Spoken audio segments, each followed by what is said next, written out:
Okay. I just this is going to be our day today, but it's all good. We're among family. Um, this is our second session for this year. We are doing shortened sessions this year because we really are sensitive to everybody's kind of at maxed out capacity, and yet we didn't want to lose momentum from last year. So we thank you for being here today. And really what we're going to do today is have kind of an informal conversation amongst everyone with some of our students' narrative as our backbone. And then we will go through, we're going to go through some resources and hopefully empower you. And best case scenario, I would love if people are sharing some resources that maybe we don't have listed that we should. That would really demonstrate to me true community collaboration. So I am anticipating that we won't go much past 12. If we're in a robust conversation, I'm certainly not going to bridle that, but I want to be sensitive to everyone's time. I'm seeing a couple more new people came in. And I will check this again before we kind of start the actual talking. So if people pop in between now and we actually start our conversation, and you are not able to speak, shoot us something in the chat, and we will get you up and running. So hopefully you're in the right place.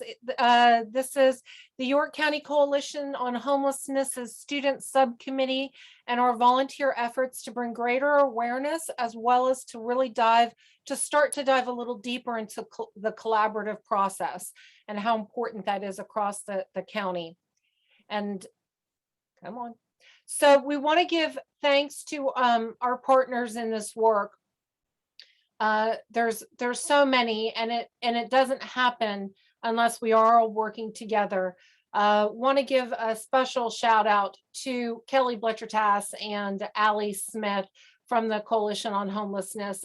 They're just, the work that they do is incredible, and our county would be so much poorer just in compassion alone were they not at the helm of trying to tie us all together. And Colleen Igo, she is on medical leave, but from the systems of care perspective at the York County Department of Human Services, the work that her and her team do to, again, knit our community together and create win-win-win has been extraordinary. So, so some formal thank yous to them. And I'm going to give a thank you just straight up to Valley Youth House, and we'll discuss them as we kind of proceed. Sean is on the call. He's already spoken, but Sean McDonald. But without their perseverance, we would not be here this morning, and then the work that they are doing in the community, period. But we find that to move this work forward, it really takes that determination. And I can say without a doubt, Sean and his team exemplify that day in and day out. Of course, I forgot to introduce myself. This is my flightiness. I am Dawn Squire. For those that don't know me, I work for Contact Helpline PA 211. We are the information and referral resource. We serve the entire state, but we're a regional provider as well for PA 211 information and referral, but also the Contact Helpline hotline for emotional listening and support. We're not therapy, we're not advice, we're trained listeners that reflect, paraphrase, and empower people to really explore their own best solutions. And celebrating our 50th anniversary doing that work of compassionate, active listening. So if I am missing anything in terms of housekeeping, I'm going to really hope that the team holds me accountable or totally makes fun of me. I'm good with either. It's a Thursday morning. So we really would appreciate your feedback. If you were here on Tuesday, awesome. If you're here just for today, we encourage you, we'll have the videos uploaded there. The one from Tuesday is not uploaded yet. We'll have those videos uploaded by tomorrow. So if you missed Tuesday's session or you want to review it, you'll have that opportunity. And then we would really hope that you would offer feedback. We want to do the best possible job, and that's really not going to happen if we don't hear back from you and hear your voice. It's all about that empowerment. So a very brief evaluation form that you'll find on our website, and the website becomes kind of the digital program. We have all of the information from last year archived, and that is our goal, is as we move forward, we're not going to reinvent the wheel. We're going to use this site as a way of archiving each year's efforts, and because it's all relevant and valuable. And I don't think it becomes repetitive, because it becomes a teaching and learning moment. And there's always something new that you pick up. So I encourage you to use that as a resource for yourselves and to share within your organization. And clicking, it's not doing, there we go. Look for ways to get involved. One of the easiest things that you can do tomorrow is make sure that you're wearing your red shirt and telling the story. Why are you wearing a red shirt? To put a highlight on the fact that we have homelessness and hunger scarcity in our county, and this is not something to be ashamed of. It is something to challenge us to do better. So Red Shirt Day tomorrow, and there are wonderful, wonderful resources, especially through the ECHIA crew,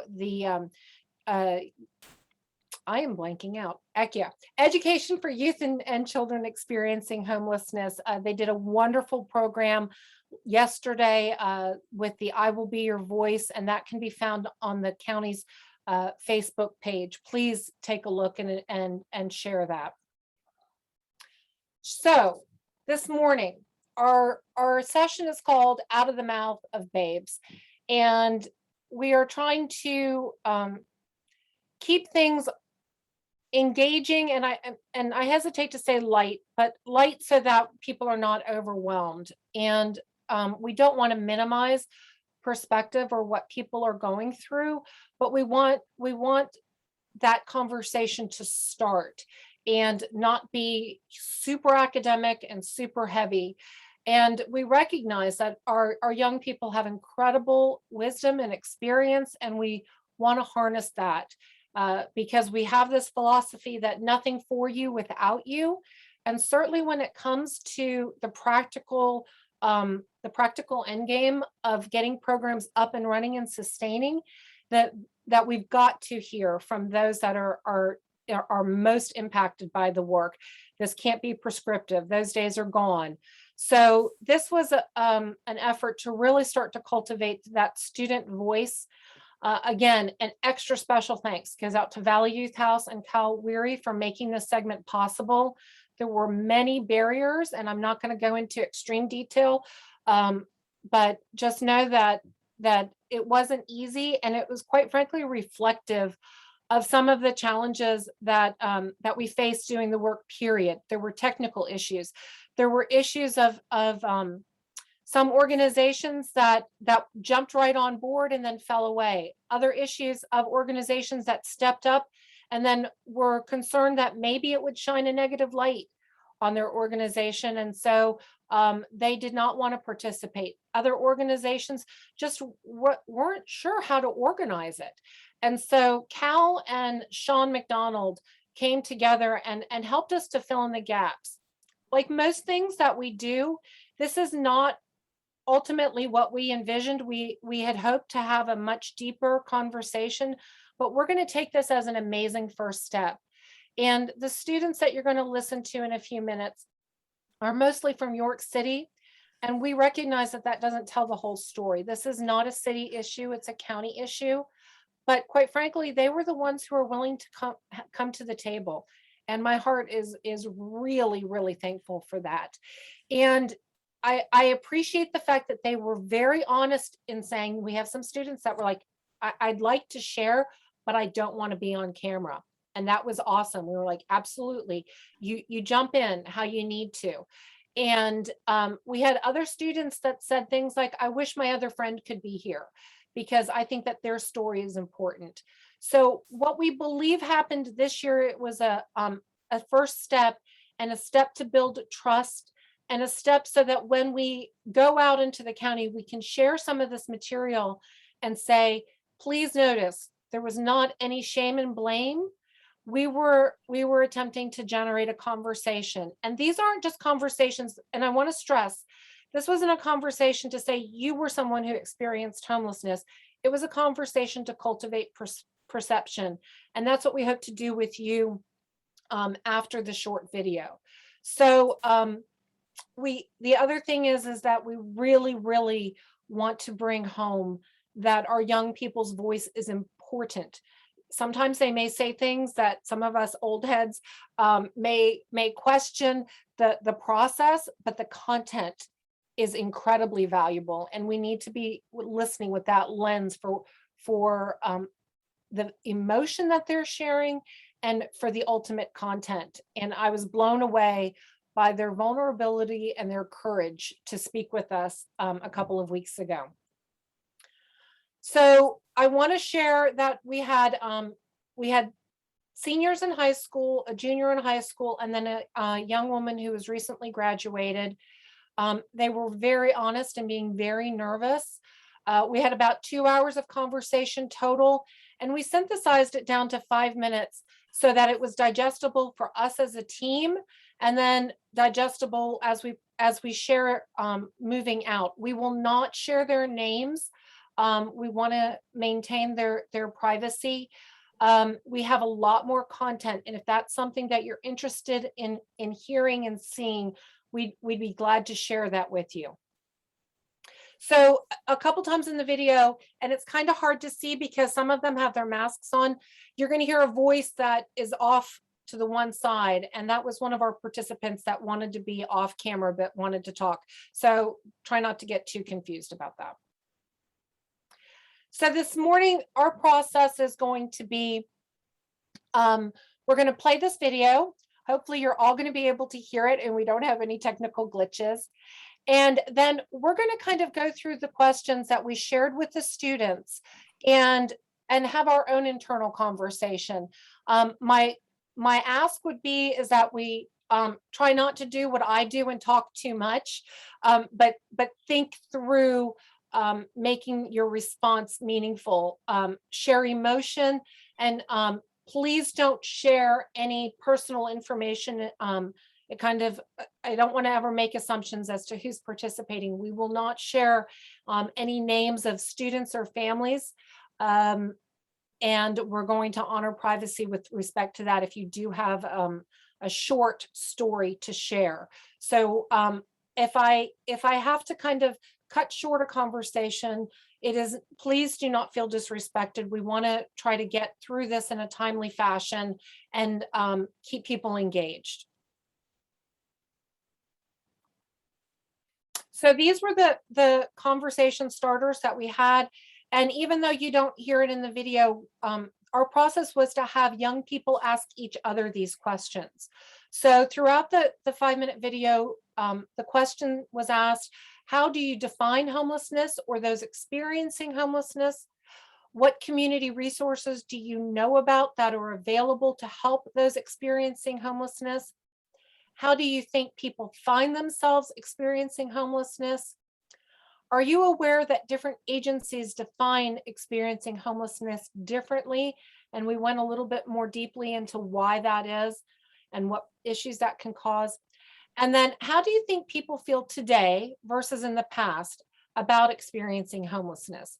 Are they ashamed and scared, or do you think they feel like they can reach out for help? So as I get this video queued up, any reflections or responses as I try not to mess this up too much?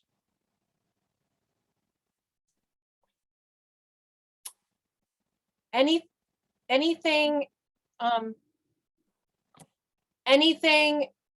that I didn't explain clearly, or you kind of had a Scooby-Doo rut-row, kind of like, what is she saying? moment? Are we good? Okay. Can you see the how do you define homelessness or those experiencing homelessness up on the screen? Yes. Thank you. Yes. Thank you. And give me a thumbs up once I started if the volume is good.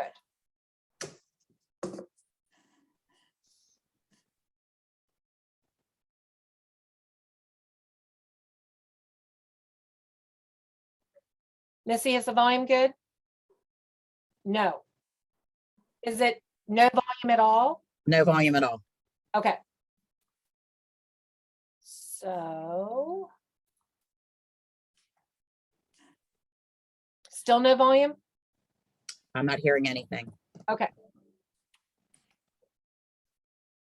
All right.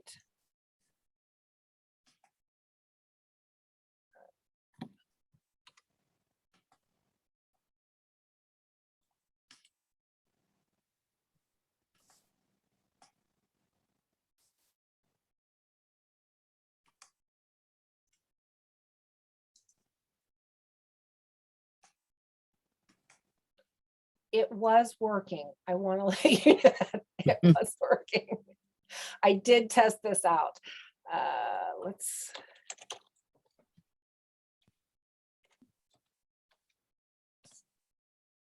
And I love your patience, everybody.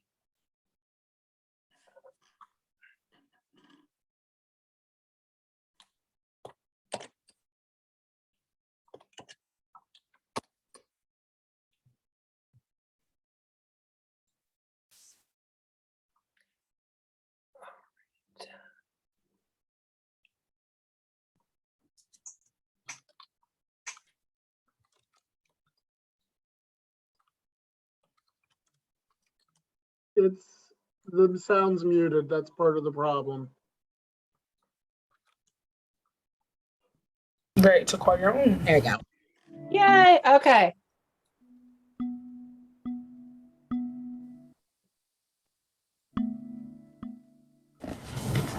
Being homeless doesn't mean you have to be on the street. It just means you don't have a home. Right, to call your own. With my experience, Valley Youth House has helped me a lot. That's really the only program that I know of. I was homeless for a month until I was introduced to Valley Youth House. They helped me with getting housing, also with finding a job and getting back on my feet.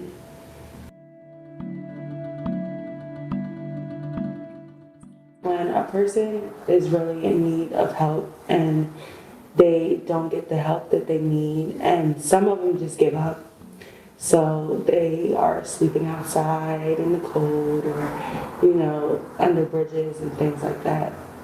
Say maybe like they can be struggling, and because the agency says you have to be physically on the street and they may not be physically on the street, it may be hard for them because that situation of them being denied that service from that agency can be the reason why they get put on the street. Basically, sometimes it really depends. If you're not trying and you're not putting in any effort, then you could become homeless that way. Or when you have certain people that you think are your friends or your family and they put you out, they don't really care, and then you have to figure it out on your own.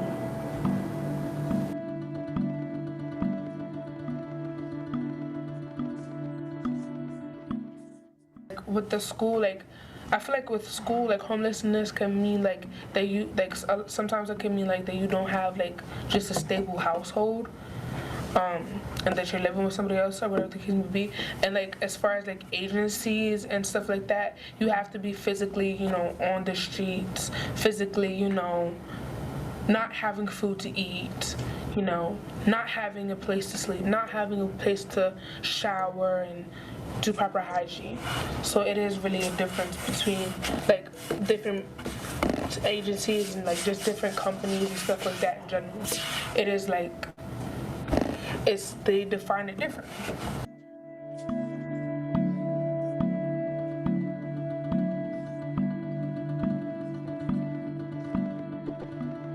Yes, I'm very aware, and there were a lot of people that judged me when I was homeless, and it made me feel like I was hopeless in the world and helpless, that I was just worth nothing. And it really upsets a person and breaks down their character. I feel as if it depends on the comfort zone and the comfort level they're at, because if you're in a situation like, let's see, Jill. Jill is upset because she's going through family issues and she can possibly be homeless. She probably won't confide in like probably members of school because she's not comfortable. Right. But for a friend, it would probably be more easy to, because they know each other, they have a bond, they have that connection. Right. But not all people will view it as that. Even some friends they don't like to share things with just because they like, okay, well, what if this happens? What if that happens? And they overthink a lot. I feel like a lot of people are still afraid. Me, for instance, I still need help. I am a little bit on my feet, but I'm afraid to ask people for help. I shut down. I'd rather keep it to myself because I know I'm being judged. I personally just think everybody's terrified. Not everybody, but the majority. They don't speak up. Just maybe not to. Majority of the people are going to speak up to friends. Obviously, like she said, they have more trust and they have more of a connection towards that person. But majority of the people, I feel like they're terrified to say anything, whether or not they trust them or not. They just don't want to say anything and let it out there. Just keep it inside so nobody knows. So there's not even a single risk of it getting out. Yeah. Because I feel like, and especially like with our school, I feel like that with the littlest thing, it goes around. People talk. And I feel like that, yes, I feel like for our school specifically, I feel like a lot of people wouldn't trust to tell somebody because the fear of it getting out to other people. But I think that just in general, I think it's like 50-50, like, because think about just how many people there is in the world, and that how many people in the world is going through homelessness. And I feel like some people, the people that, had asked for help, or the people that are maybe in shelters or living with a friend or something like that, and then the people that, Suffered in silence. yeah, like, and also even then too, maybe it's like, because the people that can be on the streets, they could have asked for help. Maybe they have spent up all their time in the shelters and they don't, they have to wait to reapply, or they was living with a family member but issues happen with that family member or that friend, and they're homeless again. It's like really a lot of possibilities.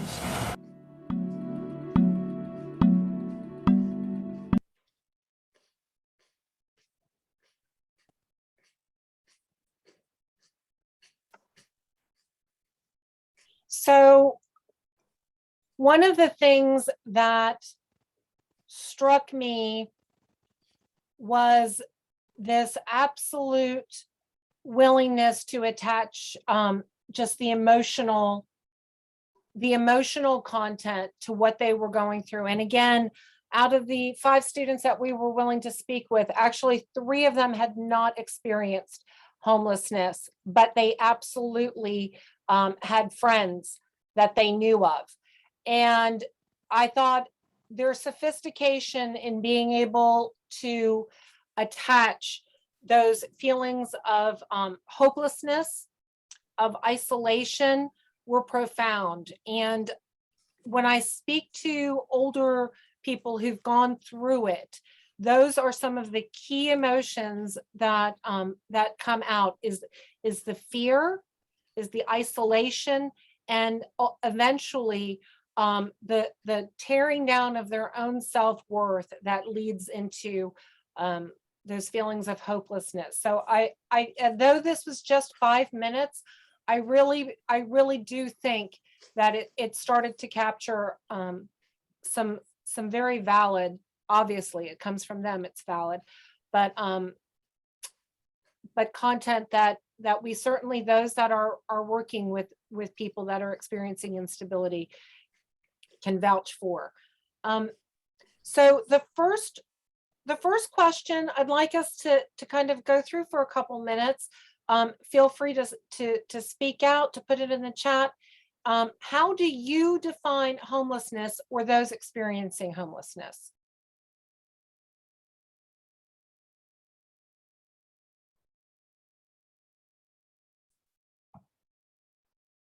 Do you mind if I volunteer to go first on this one? I am gonna love you to go first, John. My personal definition of homelessness versus my job's definition of homelessness are two completely different things. To me, homelessness is not having a permanent place to stay. So there's questions about how long you can stay wherever you happen to be staying.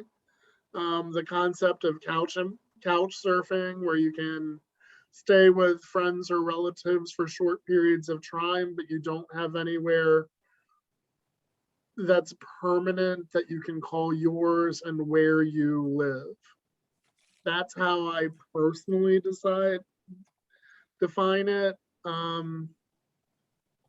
Where I work, we have to go by the HUD definition, which means literally on the streets, in a shelter, or in some sort of hotel, motel situation paid for by a service provider.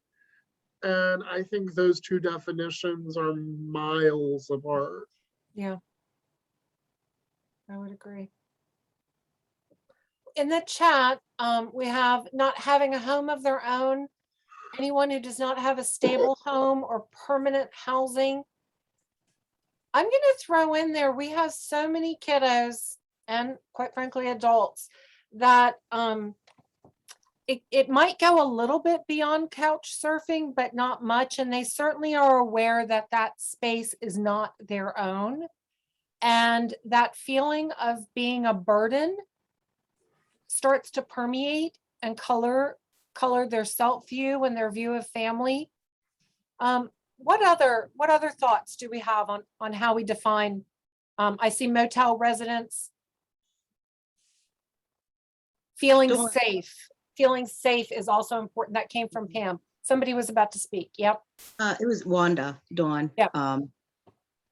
You know, I did experience homelessness, as a lot of people know.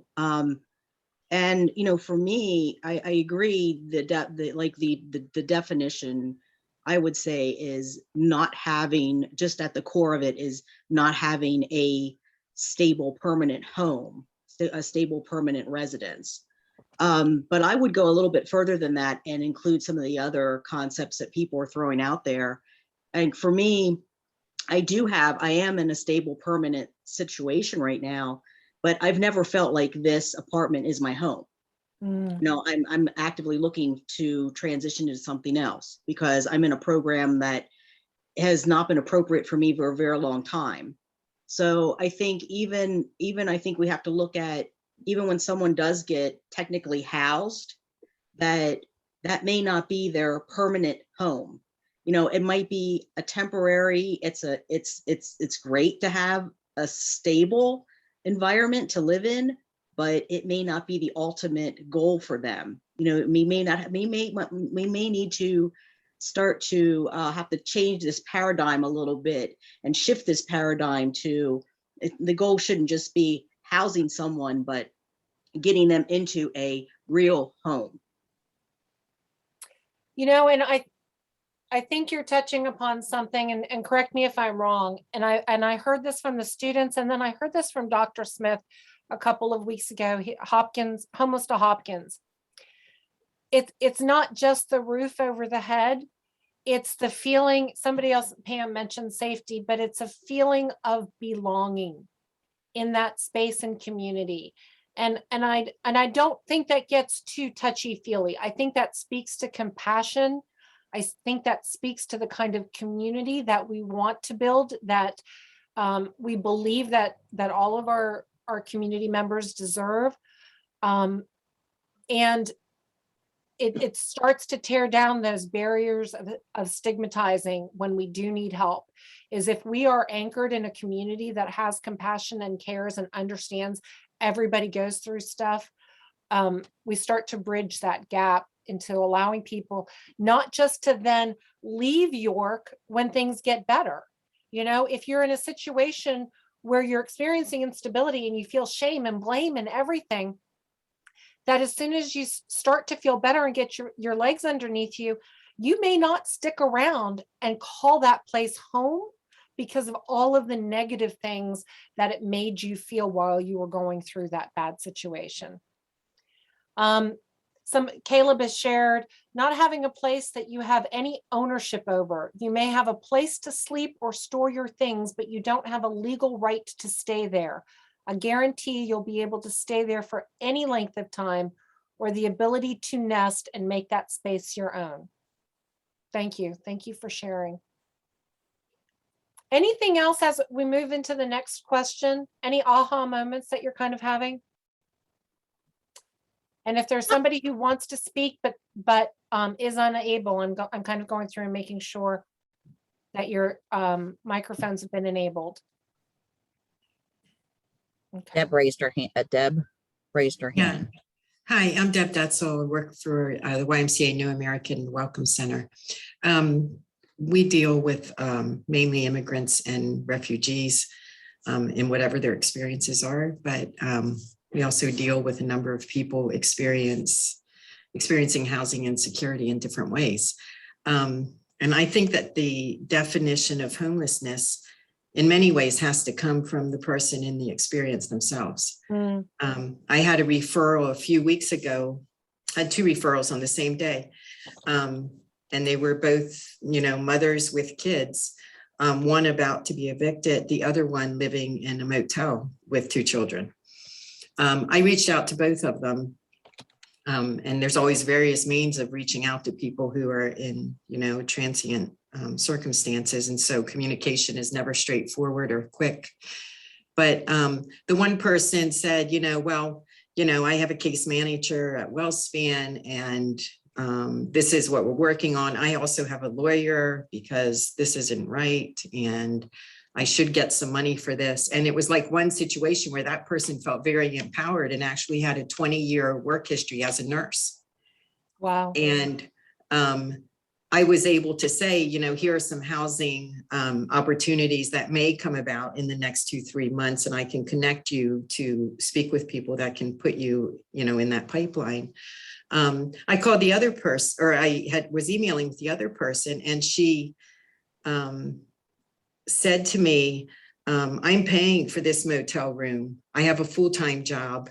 I'm with my children every day. They're doing well in school. They're on the honor roll. They are, in fact, at York High. And she said, with all due respect and with appreciation for you reaching out to me, why do you think that I need help? And I was like, wow. I wrote back to her and I said, I need to meet you. I need to sit down and talk with you face to face. And she's been through every housing program in York. And she's bounced around, and she feels most at home in this motel room that she's paying for herself by working full time. And we met at Starbucks. We talked for 2 hours on a Sunday morning. And when we left, she said to me, I could meet every Sunday morning and talk with you. I don't have any services to offer her. She doesn't want any. She doesn't need any. But Right. what she wanted was someone who would talk with her and hear her. And hear that she feels at home managing her own life. And that's sort of the balance that I, am learning and that I experience in my work, that I have to hear people's views of their own lives. And I have to hear their definitions of their own needs and the timelines of things, and that I can't superimpose what I think would be better for them, or, that they should do now. And I'm sure that, all of us in this, area of help experience those same sort of wrestlings in our mind. So just wanted to mention that the voice of the person themselves is probably the strongest definition.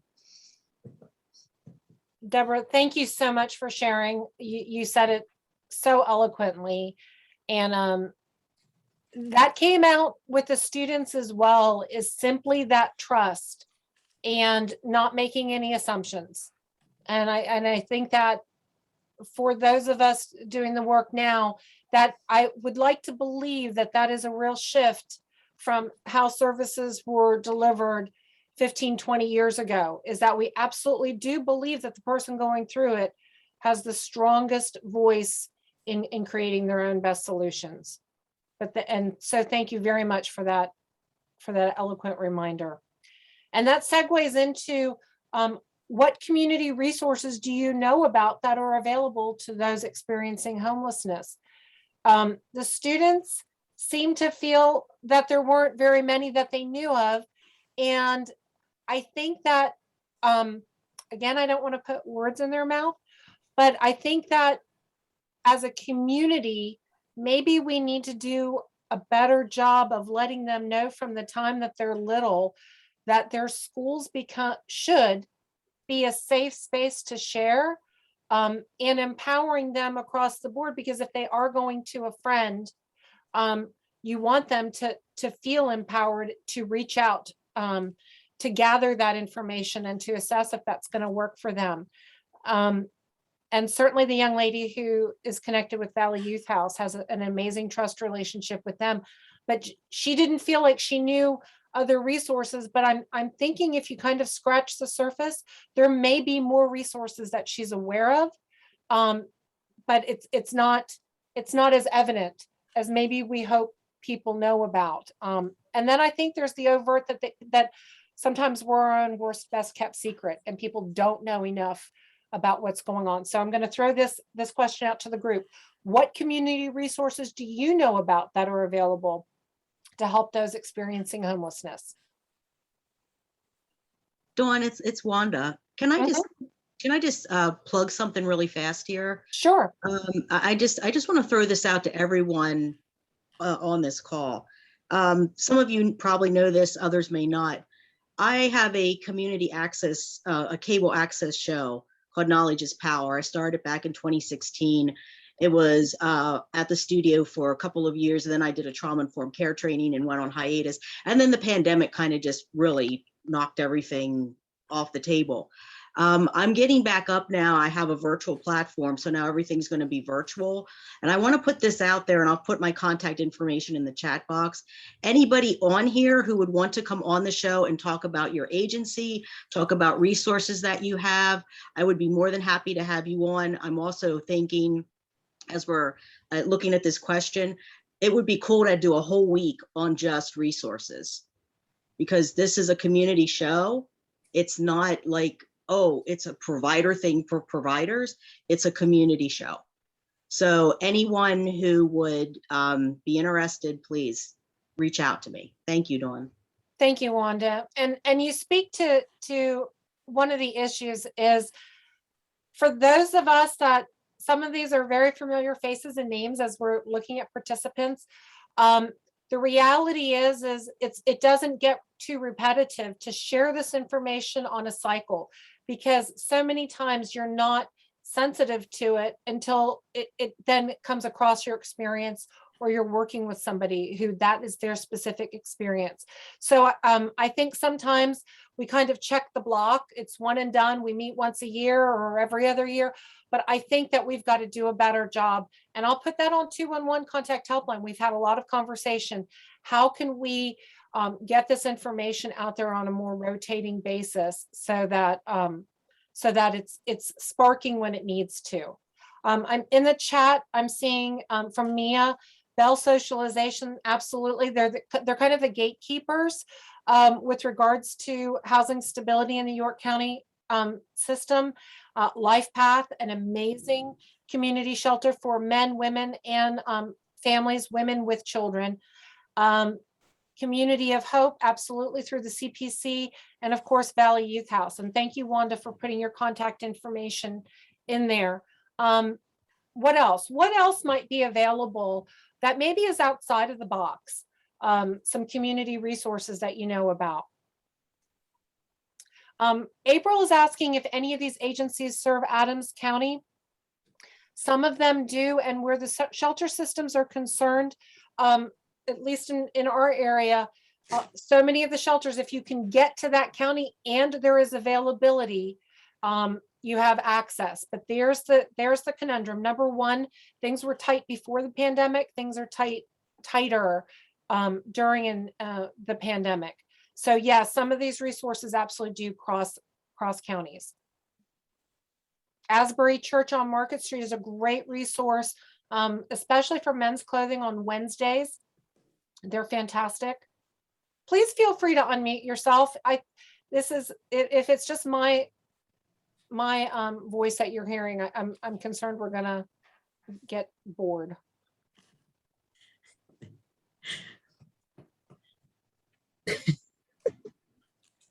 I think I know that we're going to do a short kind of virtual resource after this, but Missy, can I ask you to pop in here as and share your resource? Sure. I work for the Lincoln Intermediate Unit 12 with Sonia Pitsy, and we are the Education for Children and Youth Experiencing Homelessness program. Heck yeah. So that's how everybody's supposed to remember us, with the heck yeah. We work with 8 counties. So we cover York, Adams, Cumberland, Franklin, Huntington, Juniata, Mifflin, and Perry counties. So we work with all the school districts in all the public school districts in those areas. That includes charter schools, the shelter systems in those areas, nonprofits, you name it. We're on different committees and things that are in the different counties. So I've been a member of the York County Coalition on Homelessness for eternity. In my past life, I was part of that as well.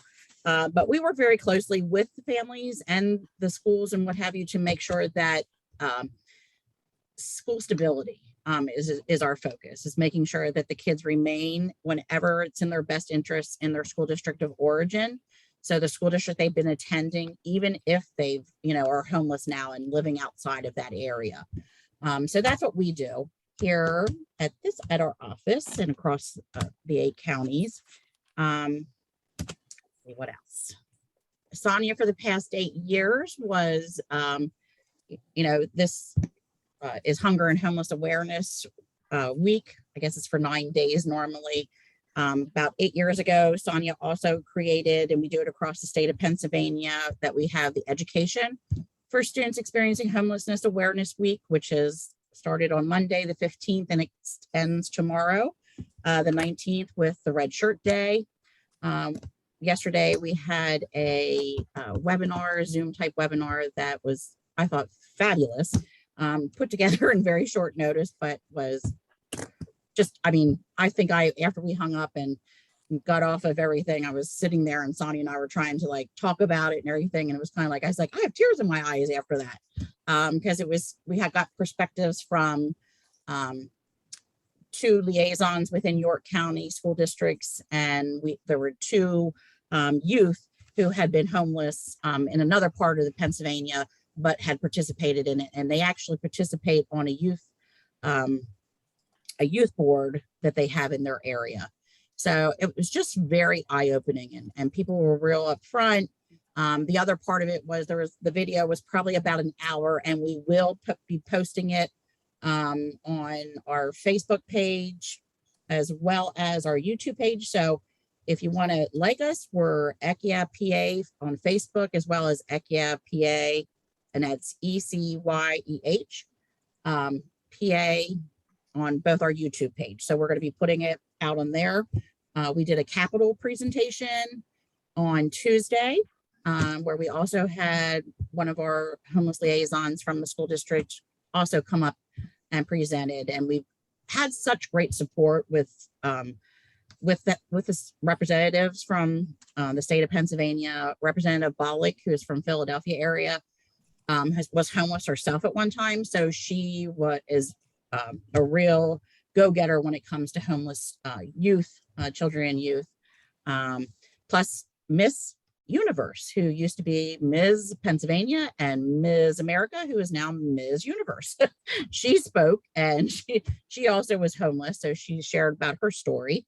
So it was just, it's very impactful.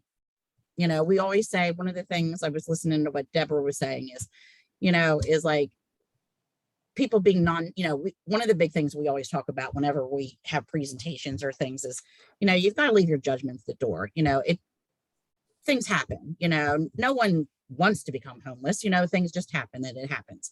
So, you know, a lot of times people use their judgment, well, they did this, they did that, or they bought this, and that's why, you know, we don't look at any of that. You know, you have to look at, here's what's the situation, you know, and let's go from there.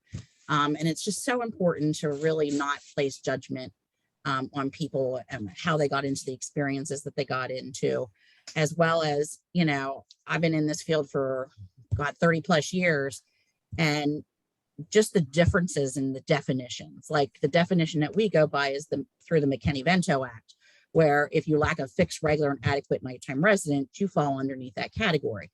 Whereas anybody who falls under HUD's definition, I mean, you literally have to be in a shelter on the streets, you know, and it's so strict that so many of the families that we deal with aren't eligible for a lot of resources, because if they're HUD funded, you know, they can't get them if they're living in a hotel. Like Deborah had talked about the woman that she had spent quality time with. You know, you get stuck in that, you know, you get in that situation where you're in a hotel. It's difficult because of the cost of it to save money, even though even though families are working, what have you, but it just gets so difficult to save up that money, but you don't qualify for a lot of the rental programs to get into permanent housing.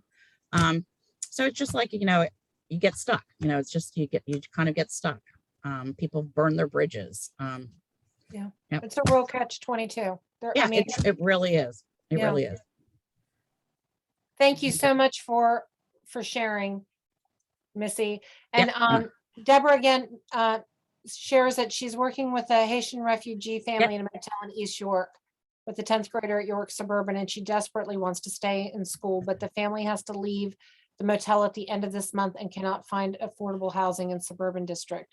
So if you see that, Missy, to connect that. Deborah, I'll give you a buzz. Thank you so much. I appreciate it. I think we've already kind of touched on this. How do you think people find themselves experiencing homelessness?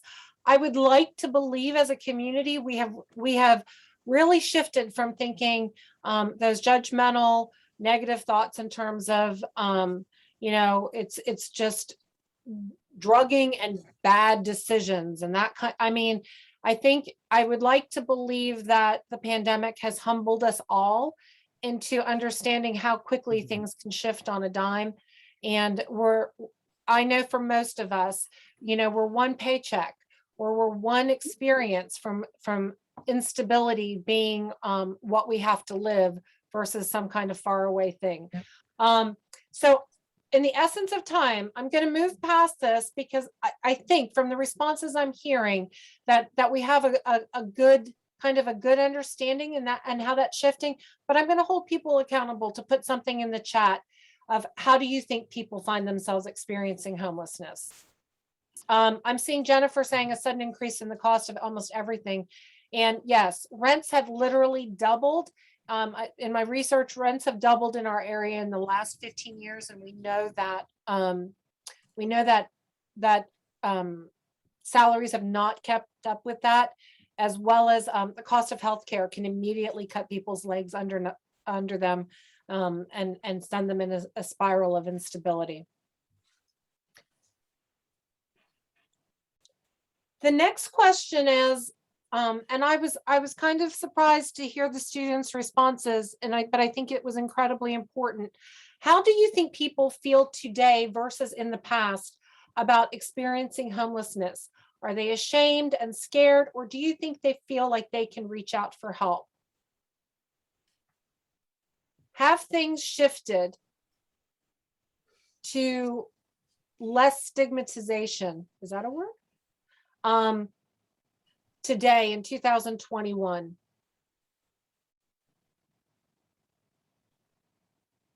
I'm going to jump in here with the response. My gut says, based on what we observed in the video, no, it has not. And honestly, that does not surprise me, particularly with young people with all the social media connections that they are still young people, and the opportunity to pounce and bully on someone because they're different in this way probably scares most of them even more than it did previously.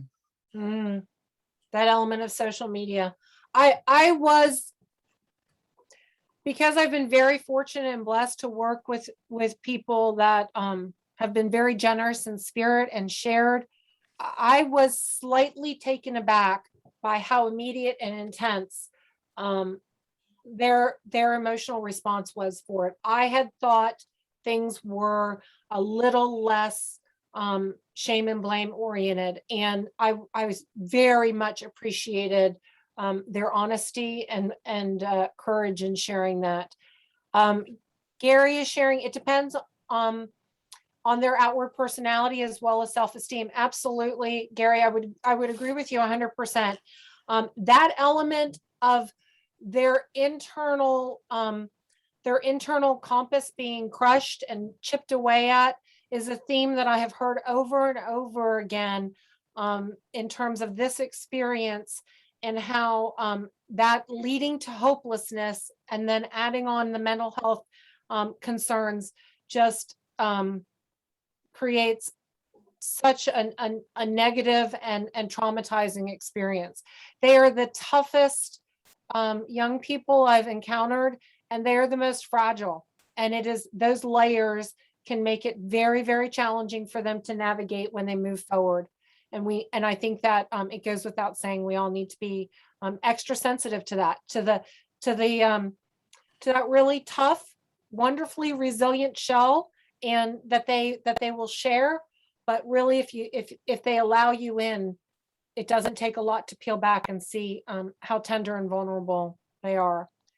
Any other thoughts on this? And Dawn? yes, go ahead. Dawn, I was just going to say, I think a lot of the issue is, and I agree with the gentleman that just said, we would like to hope that we're a little bit further along, but unfortunately, I don't think we are. And I think a lot of the blame can be placed squarely on mainstream media and social media, because if you look at that, it's always about the most beautiful homes, the most perfect lives, beautiful people doing beautiful things. And, that whole idea of, no, you can't be anything less than. I mean, I'll share a real quick story. I think, with the media, like mainstream media, I was going to be interviewed by YDR a few years ago about permanent housing. And the guy that was interviewing me started asking me a lot of questions. Like, I explained to him that I had an illegal eviction. He goes, "Oh, an illegal eviction. Like, yeah, that happens. Illegal evictions do happen." Then he started saying, he says, well, like halfway through this discussion, he said to me, well, I don't mean to really, I don't want to be offensive, but why exactly are you in permanent housing? You don't seem like you need this. And this was from a reporter at YDR. Okay. Obviously the story never went anywhere, but this was from a reporter from YDR. Now I really was very polite, and I didn't tell him what I really wanted to tell him.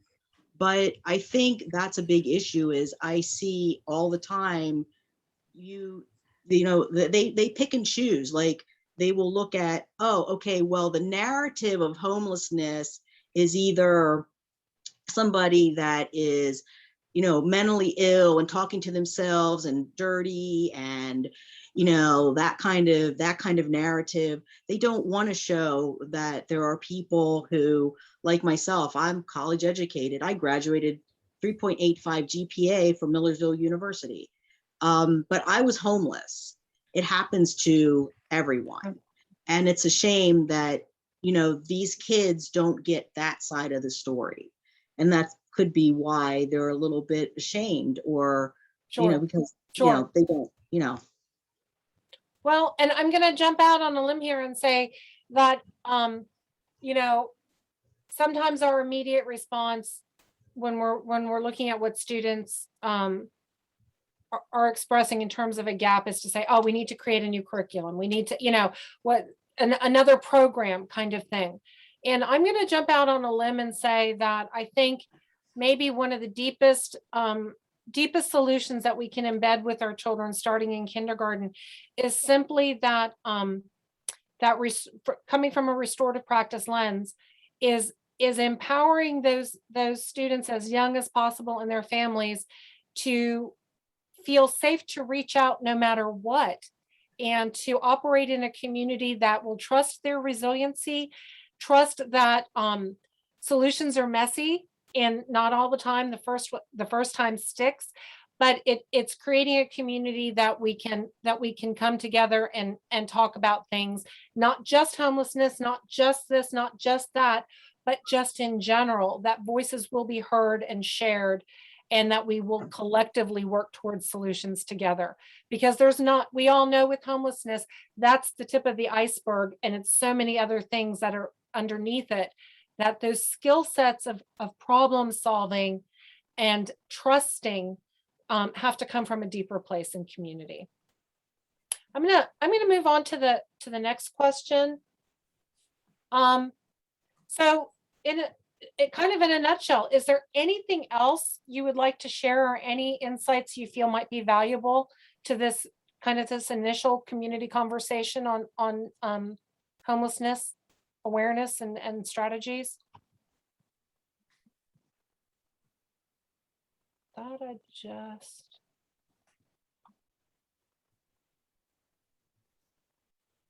I think we need to have more of them. More of them. Yeah, I think, and like I threw out there before, I mean, I'd be more than happy to use the show as a platform. I have a streaming platform now where I can have up to, I think, 6 guests and plus myself. Thank you, Wanda. We really appreciate your advocacy and your determination. Deborah, did you want to share? Yeah, I don't know if I can share this clearly, but because I have to say that I'm really troubled by the homelessness issue in York. And I don't think that anyone on this call isn't part of trying to create community that is welcoming.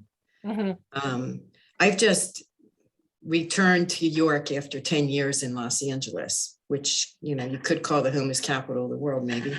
It might not be as bad as New York City, but homelessness is everywhere in Los Angeles. And Los Angeles deals with it at every single level. I lived in a little town called South Pasadena, and it's 2.5 square miles, so half the size of downtown York. And the churches got together, and I know the churches in York have code blue shelters, and churches are definitely doing good work here. But the churches in South Pasadena, they all dedicated 1 room to create a family shelter.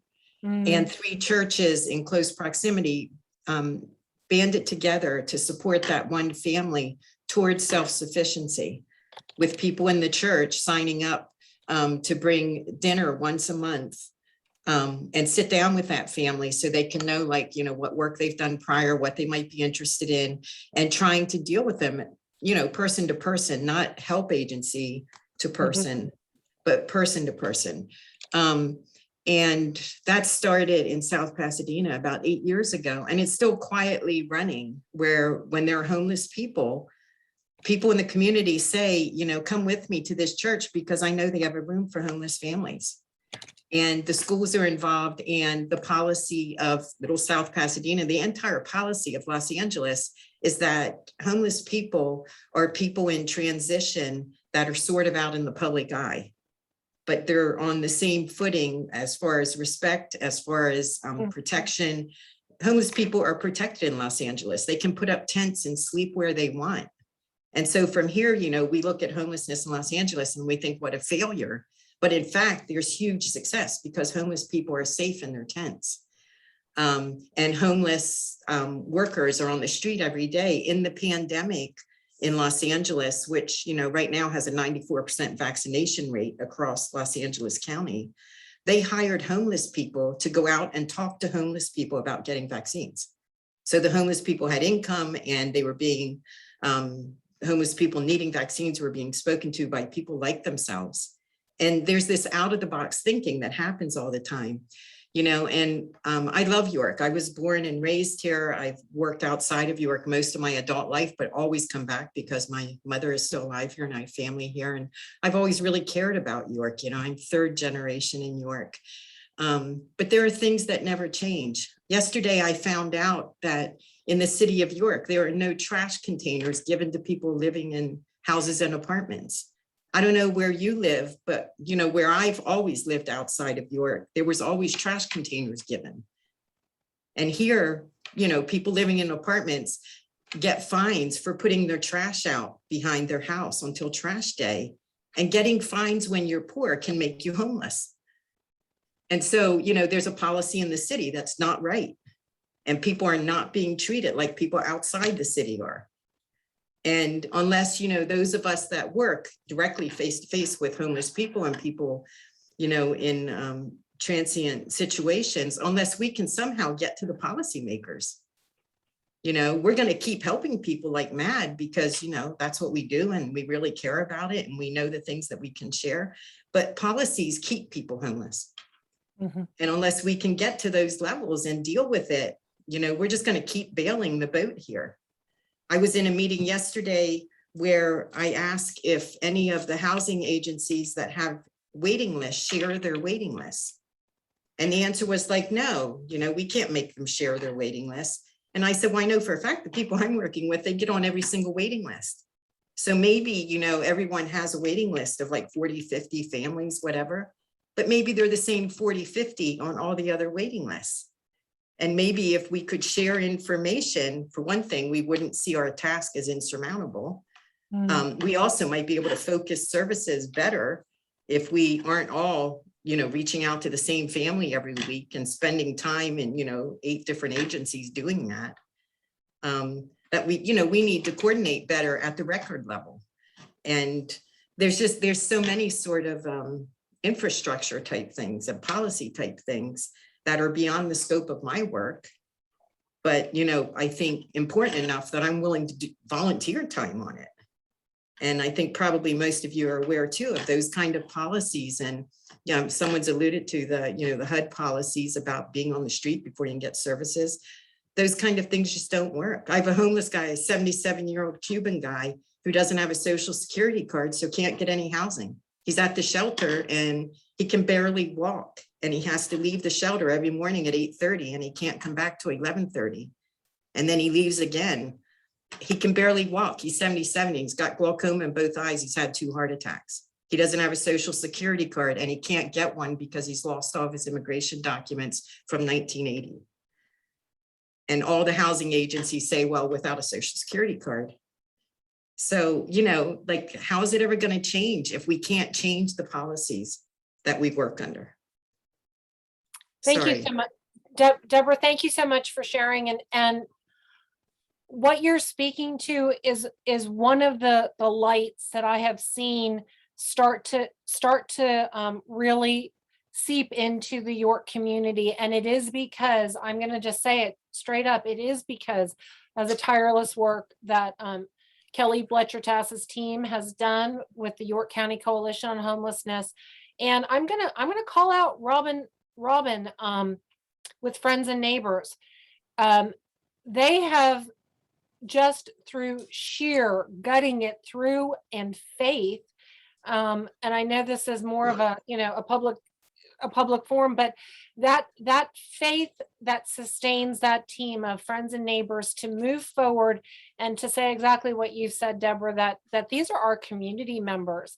These are our community members that deserve to be treated with compassion, dignity, and respect, and to have access to a system that is very, very difficult to navigate. And so to see that kind of street outreach happening in the last year is just such a huge credit to the work of Robin Shearer and Pastor Tyson, and this perseverance that the alternative to turn away is not even, that's not an option. And we know that York is tough. We know that York in the past, I'm going to call it in the past, has been siloed. And that has just not served us well. And I see, I don't mean to sound trite. I see a new day dawning, especially over the past year and a half, in this desire to work together to address some of these systemic issues, to call it out, to say this is bull, this isn't working, in respectful but bold ways. And is it where we need it to be right now? Absolutely not.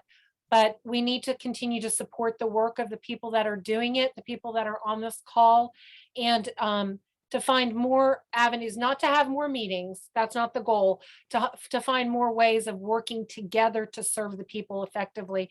And I love exactly what you were saying, Deborah, in terms of that speaking, agencies speaking to each other to create better efficiencies. It's certainly a huge goal of the work that's being done since I've been doing kind of health and human service information and referral, getting to see behind those closed doors and hearing that is the goal, and I am seeing those steps towards it. Thank you for the encouragement. Well, and thank you for your honesty. And I'm just going to throw it out there. It's 10 after 12. I'm going to quickly share with you some resources, but I'm going to just be very, I'm going to step out in faith here. Am I unicorns and rainbows when I say that I'm seeing a new momentum in York? Or is that something that those on the call are experiencing too? Like, this is the time to be honest if we're going to make some changes.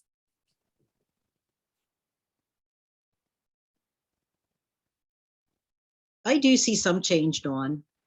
Okay. I see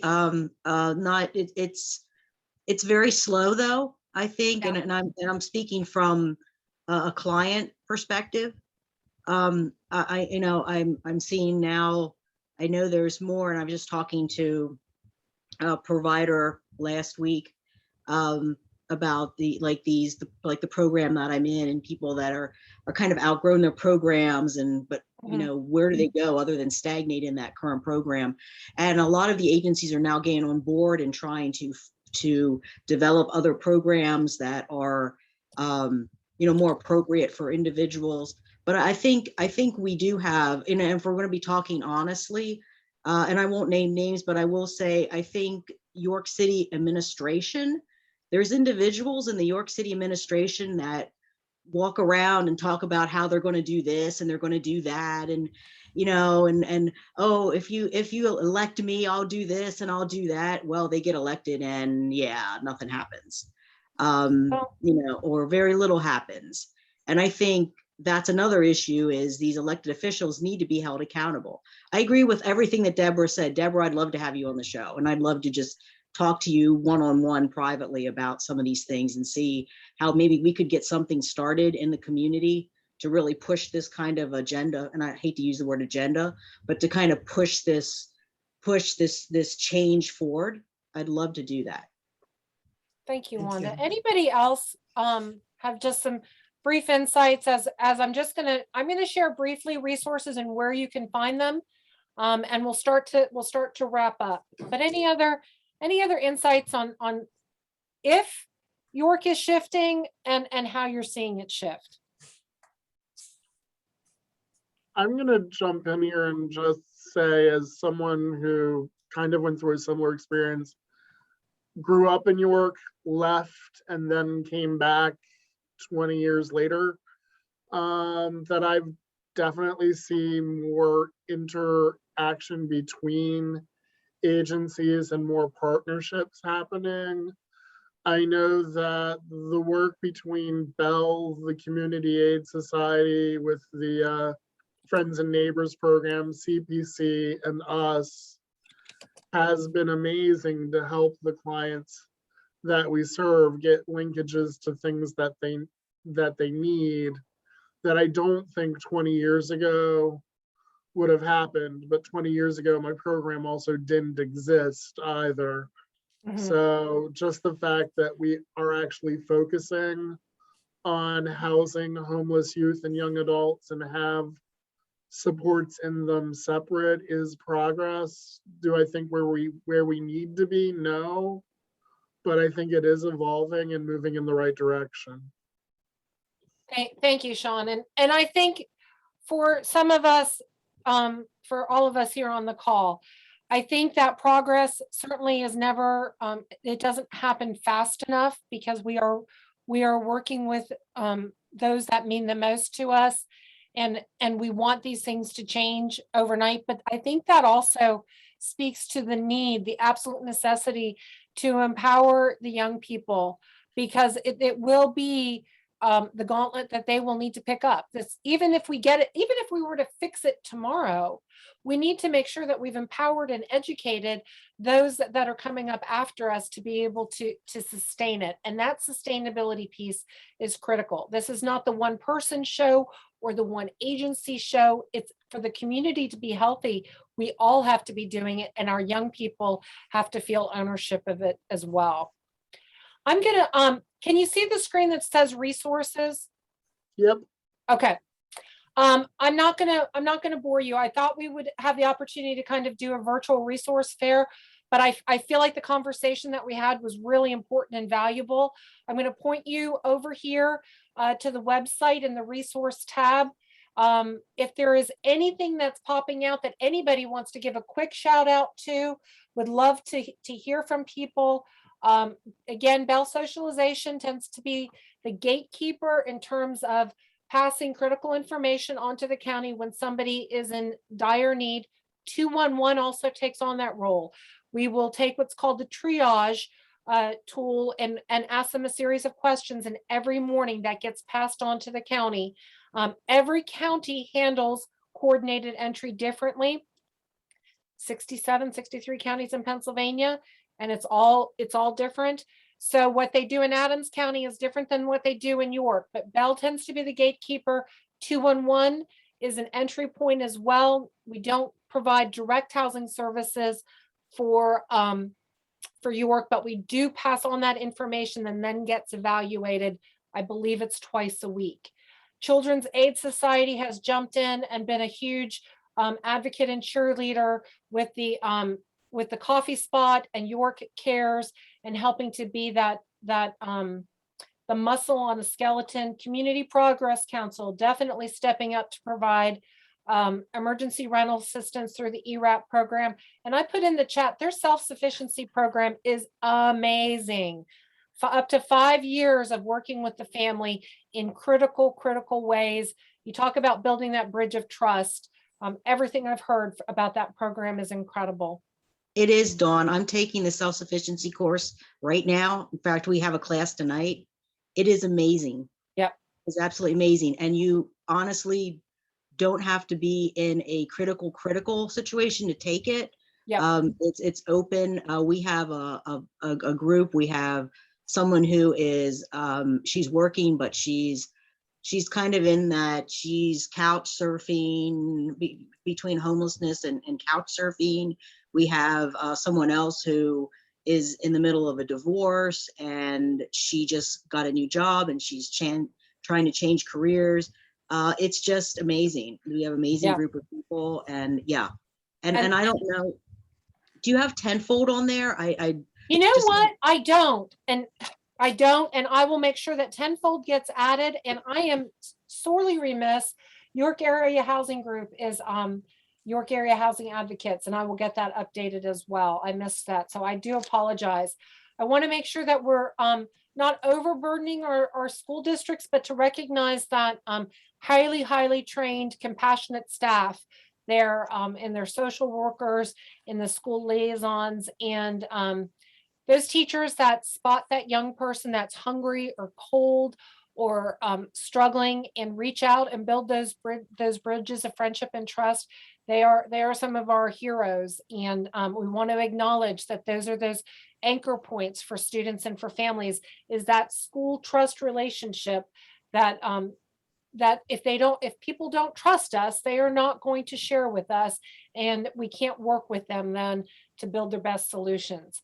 On the website, we've got some pocket guides, we've got some resiliency identification, some problem solving, So in a whirlwind of sharing, we've got the resources on the website. And of course, I'm going to say call 211, text us.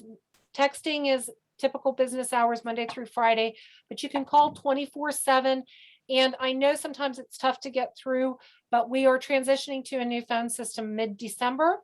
And I'm really hoping that we'll see. We actually have some of the lowest, the shortest answer times across the state, but we should be getting even better. And there will be chat available from the PA 211 website. Deb was asking about the CPC program. I don't have an answer for that, but if you'll contact Lindsay Veris, they will definitely be able to. Lindsay is amazing and will connect you. Any questions? Any quick questions on resources that maybe I missed, or like mentioning tenfold, anything like that? No. Okay. Let me. So again, printables, we want things to be real for you, be able to share things. We've got a toolkit that we put together this year. We'll continue to build upon it for next year. If you would like me to drop that off for you and your agency, let me know. There's a couple other things that we realized we should put in there, and in the interim, I'll get those in there. There's a link for that. And this PowerPoint will be up on the website by tomorrow. We've got data. And that if we want you to be sustainable as an organization, if you need to see some of the data to help when you're going out after grants and things like that, please reach out to us, where we want to be able to help you out with that. And in this PowerPoint, there's just a revisiting of some of the student artwork that was generated last year. Again, I'm never one to throw the baby out with the bathwater. We had amazing content from last year, and we want to highlight that again. And we used it throughout some of the pieces that we put together. There's an amazing video from Shanice Brown to share. Oh, I Will Be Your Voice. Some additional artwork. The next meeting for the York County Coalition on Homelessness is actually, the next meeting is this afternoon at 1 o'clock, but the next one is December 16th. Reach out to Allie if you'd like to be included on that distribution list. The next meeting for the student subcommittee is, we typically meet the second Tuesday of each month at 9:30. We're still meeting virtually, as most people are. We would love to have you participate. We're all a little tired, and we can use the extra hands, hearts, and minds in this endeavor. Again, we appreciate your feedback. It's necessary if we're going to continue this and do it effectively. And we just thank you. I thank you so much for joining me, for joining us. Sean, am I forgetting anything? Missy had to hop off. She's a busy, I can't busy think lady. of anything. Did I do okay? You know me, I need constant validation. We're good. You've done great. Okay. Any other last thoughts as we wrap up and I send you off to have a beautiful Thursday afternoon? We have some gratitude in the chat box, and I really appreciate that. Thank you so much, everybody. And hopefully we'll see you in meetings with action in the next couple of months. And don't hesitate to reach out. If you're an agency that's not represented in 211, we want to make sure that we're representing you. Thank you, everybody. Have a wonderful holiday season. Bye-bye. Take Thank care. you.